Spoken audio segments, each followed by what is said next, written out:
NDA తరపున ఉపరాష్ట్రపతి అభ్యర్థిగా బరిలోకి దిగిన సిపి రాధాకృష్ణన్కు మద్దతు తెలపాలని కేంద్ర మంత్రి రాజ్నాథ్ సింగ్ వైఎస్ఆర్సీపీ అధినేత వైఎస్ జగన్మోహన్ రెడ్డిని కోరారు. వైఎస్ జగన్ ఫోన్లో మాట్లాడిన రాజ్నాథ్ సింగ్ ఎన్డీఏ కూటమి తరపున రాధాకృష్ణన్ బరిలో ఉన్నట్టు చెప్పారు. దీనిపై వైఎస్ జగన్ స్పందిస్తూ తమ పార్టీ నేతలతో చర్చించి నిర్ణయం ప్రకటిస్తామన్నారు. నిజానికి రాష్ట్రపతి, ఉపరాష్ట్రపతి వంటి దేశ అత్యున్నత పదవులను రాజకీయాలతో ముడి పెట్టకుండా ఏకగ్రీవంగా గెలిపించుకోవాలి అన్నది వైఎస్ జగన్ ఆలోచన. ఆయన మొదటి నుంచి అదే నిర్ణయంతో ఉన్నారు. గతంలో ప్రణబ్ ముఖర్జీ, రామ్నాథ్ కోవింద్, ద్రౌపది ముర్ము రాష్ట్రపతి అభ్యర్థులుగా బరిలో ఉన్నప్పుడు కూడా వైఎస్ జగన్ వారికి మద్దతు తెలిపారు. ఉపరాష్ట్రపతులుగా వెంకయ్యనాయుడు, జగదీప్ ధన్ఖడ్కు కూడా వైఎస్ జగన్ తన మద్దతును తెలిపారు. అత్యున్నత పదవులకు అందరి అంగీకారంతో ఏకగ్రీవంగా గెలిపించాలని, అప్పుడే దేశ ప్రతిష్ట పెరుగుతుంది అన్నది జగన్ ఆలోచనగా పార్టీ నేతలు చెప్తుంటారు. हमारे प्रधानमंत्री जी का संकल्प था, हम लोगों ने तय किया, हम इसका मुंहतोड़ जवाब देंगे. और आपने देखा होगा, ऐसी कल्पना भी कभी नहीं की जा सकती थी. धर्म पूछ कर मारेंगे. पूछते थे कि तुम कौन हो. बहनों भाइयों, हम लोग धर्म किसी का पूछ कर किसी की हत्या नहीं कर सकते. हम तो किसी की हत्या में विश्वास ही नहीं करते. बल्कि चींटी को भी, हमारे घर में माताएं बहनें जो आटा गूंथती हैं, तेरी चींटी कोई थाली के बगल से गुजरती है तो थाली का आटा निकाल कर उस चींटी के खाने के लिए डाल देती हैं और ईश्वर से कामना करती हैं कि यह चींटी भी दीर्घजीवी हो. यह भारत की सोच है. और यहां आतंकवादियों ने आकर धर्म पूछ पूछ कर लोगों को मारा. तो बहनों भाइयों, हम लोगों ने भी ठान लिया कि हम धर्म पूछकर किसी को नहीं मारेंगे, बदला नहीं लेंगे. हम उनका कर्म देखकर हम उनको मारेंगे बहनों भाइयों, और कर्म देखकर हम लोगों ने मारा. और हम लोगों ने माना कि यह भारत की आत्मा पर प्रहार किया है. और मैं आपको याद दिलाना चाहता हूं, जब सीता जी लंका में थी, रावण ने अपहरण किया था, तो उस समय यह हनुमान जी जब वहां पहुंचे और जब पूरी लंका की बाटिका में तोड़ फोड़ सब मचाई और फिर जब सीता जी के पास पहुंचे तो सीता जी ने बड़ी विनम्रता से कहा कि हे हनुमान, ये आपने क्या किया? लंका में आपने इतनी तोड़ फोड़ क्यों की? इतने लोगों को क्यों मारा?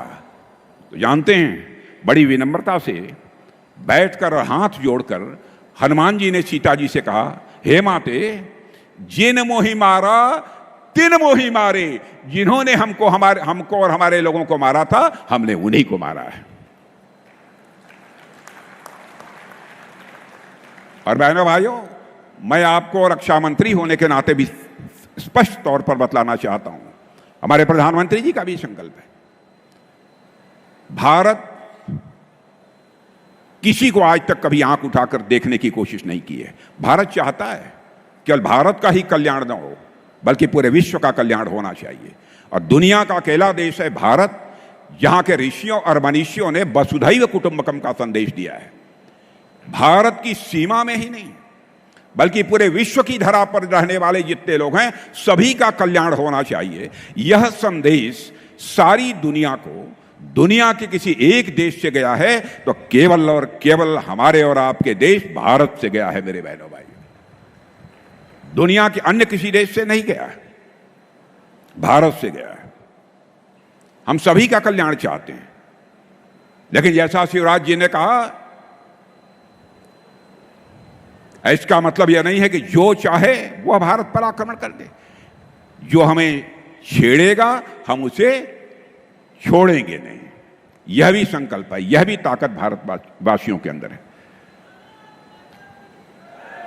और बहनों भाइयों, और आज बीएमएल की जिस यूनिट का यहां शिलान्यास हो रहा है, उससे न केवल रोजगार के नए अवसर खुलेंगे, जैसा मैंने बताया कि अन्य बहुत सारे छोटे मोटे उद्योग भी यहां पर खड़े होंगे. स्थानीय लोगों को काम मिलेगा. आप भी जो यहां पर बैठे हुए हैं, आपके परिवार के किसी न किसी नौजवान को निश्चित रूप से काम मिलेगा, ऐसा मेरा पक्का विश्वास है. और साथियों, जहां तक मध्य प्रदेश का प्रश्न है, हमेशा ये जंगलों की खूबसूरती, अपने टाइगर्स और अपनी प्राकृतिक सुंदरता के लिए पूरे भारत में जाना जाता है। मैं समझता हूं कि जिस प्रकार से यहाँ पर उद्योग स्थापित किए जा रहे हैं और जिस प्रकार से यहाँ के मुख्यमंत्री ने लैंड बैंक तैयार किया है, यह केवल मध्य प्रदेश अपनी सुंदरता के लिए नहीं जाना जाएगा, बल्कि यह मध्य प्रदेश अपने औद्योगिक विकास के लिए भी जाना जाएगा, ऐसा मेरा पक्का विश्वास है। लेकिन साथ ही हमको ध्यान देना होगा, पर्यावरण और विकास इन दोनों का संतुलन बनाकर चलना होगा। जहां जहां पर भी हमारे उद्योग लग रहे हैं, हम लोगों की पूरी कोशिश रहती है पर्यावरण किसी भी सूरत में ज्यादा प्रदूषित न होने पाए, इसकी भी हम लोग सावधानी बरतते हैं। और मैं साथियों, बीईएमएल रक्षा जरूरतों के लिए और आम आदमी की जरूरतों के लिए दोनों ही क्षेत्रों में बेहतरीन काम कर रहा है। और यहाँ बीईएमएल के सीएमडी शांतनु राय हैं, उनकी और उनके पूरे टीम की मैं दिल से सराहना करना चाहता हूं। और मैं उनसे यह भी कहूंगा कि और नई नई टेक्नोलॉजी के लिए काम करें। बीईएमएल में भी रिसर्च और डेवलपमेंट का सिलसिला भी प्रारंभ किया जाना चाहिए। और मुझे विश्वास है कि मध्य प्रदेश अब ऐसे ही विकास के पथ पर तेजी से आगे बढ़ता रहेगा। और मेरा विश्वास है कि मध्य प्रदेश का यह औद्योगिक विकास भारत को नई औद्योगिक ऊंचाइयों पर ले जाने में सहायक होगा, ऐसा मेरा पक्का विश्वास है। इन्हीं शब्दों के साथ आप सबको अपनी हार्दिक बधाई देते हुए और साथ ही मुख्यमंत्री जी और अपने कृषि मंत्री जी दोनों को मैं बधाई देना चाहता हूं इस उपलब्धि के लिए। इन्हीं शब्दों के साथ आप सभी को धन्यवाद देते हुए अपना निवेदन समाप्त करता हूं। आप सबको धन्यवाद, बहुत बहुत धन्यवाद। पराक्रमी और आत्मनिर्भर भारत के माननीय रक्षा मंत्री श्री राजनाथ सिंह जी को कोटि कोटि वंदन। और मैं साथियों, बीईएमएल रक्षा जरूरतों के लिए और आम आदमी की जरूरतों के लिए दोनों ही क्षेत्रों में बेहतरीन काम कर रहा है। और यहाँ बीईएमएल के सीएमडी शांतनु राय हैं, उनकी और उनके पूरे टीम की मैं दिल से सराहना करना चाहता हूं। और मैं उनसे यह भी कहूंगा कि और नई नई टेक्नोलॉजी के लिए काम करें। बीईएमएल में भी रिसर्च और डेवलपमेंट का सिलसिला भी प्रारंभ किया जाना चाहिए।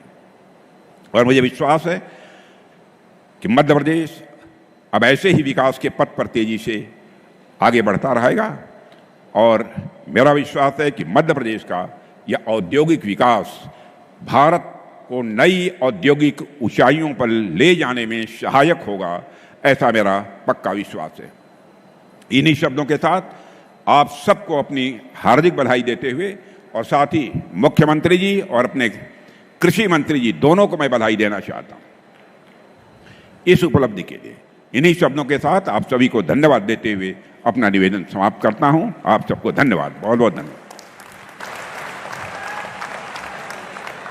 पराक्रमी और आत्मनिर्भर भारत के माननीय रक्षा मंत्री श्री राजनाथ सिंह जी को कोटि कोटि वंदन।